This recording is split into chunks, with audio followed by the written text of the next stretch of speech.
Your company uses hazardous materials, but do you and the workers you supervise know enough about them so that each of you is protected from sickness and injury?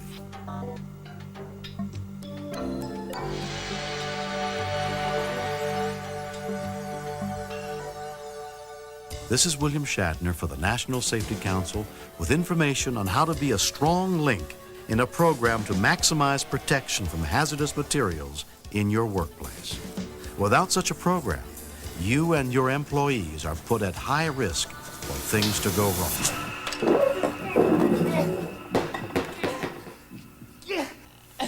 Jerry, come here, quick!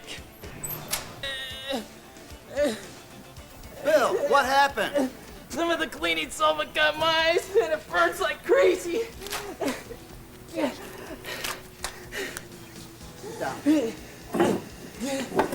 I'm gonna go get some help. The supervisor will know what to do.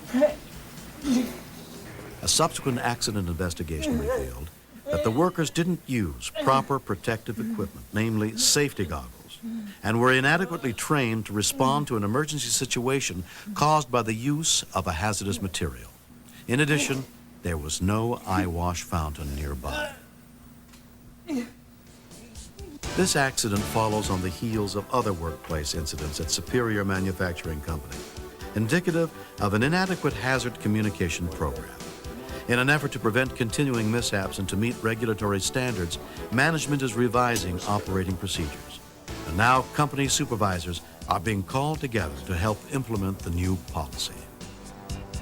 The Hazard Communication Standard, HAZCOM for short, is an important regulation issued by the Occupational Safety and Health Administration, OSHA. It applies to companies where hazardous chemicals are used and spells out an employer's responsibilities to communicate hazard information and provide proper training for workers. This accident has raised some serious issues.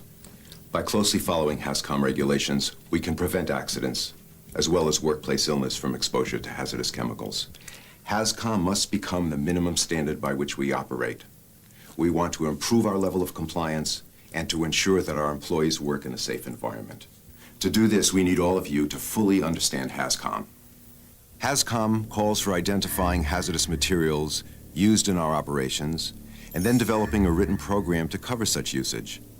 The program must include a system of labeling and warning signs, the availability of material safety data sheets that workers read and understand, and training of workers in the use of hazardous substances.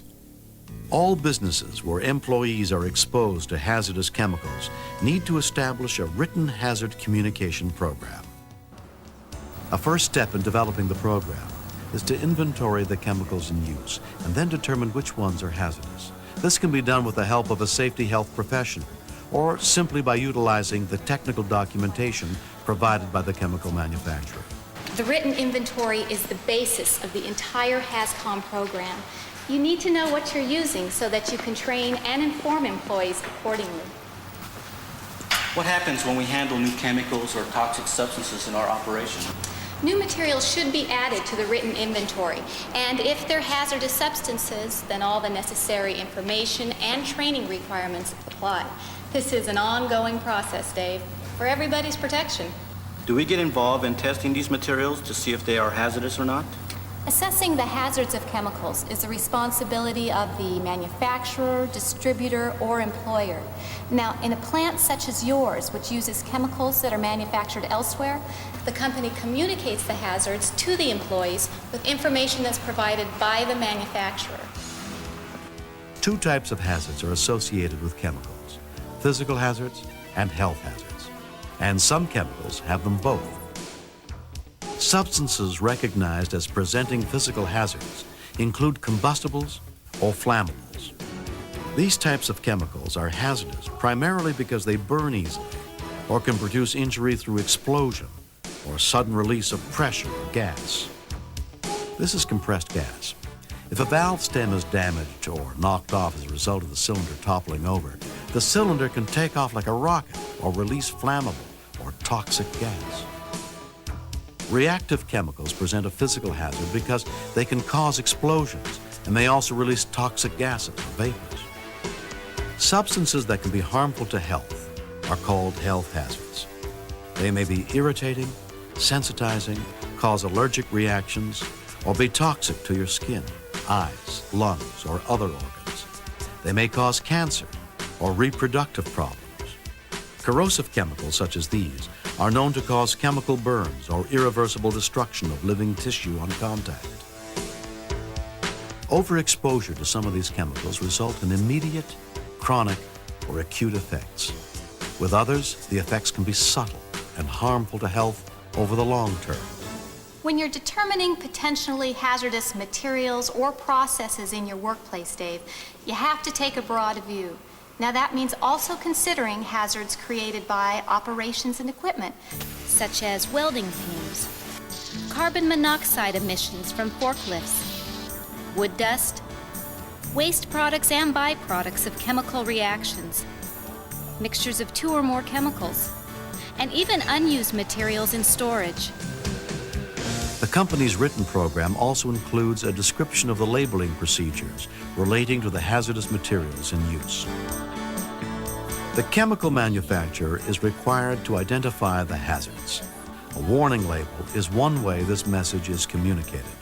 The purpose of labels like this, Dave, is to alert you immediately to hazardous material. When you see this, you know special handling is necessary. The label must identify the contents of the container and the name and address of the manufacturer or importer. It must tell you the health or physical hazards of the substance, such as specific bodily organs that could be harmed by exposure. Sometimes labels are illegible, like this one here. They become faded or marked over, covered by dirt or grease or some other material. You should always report cases like this to your supervisor or safety director so he can obtain a replacement. Hazard warning labels on containers from manufacturers or distributors must be printed in English. Warnings on what are called in-plant containers can use words, pictures, numbers, or symbols. There are several common labeling systems in wide use.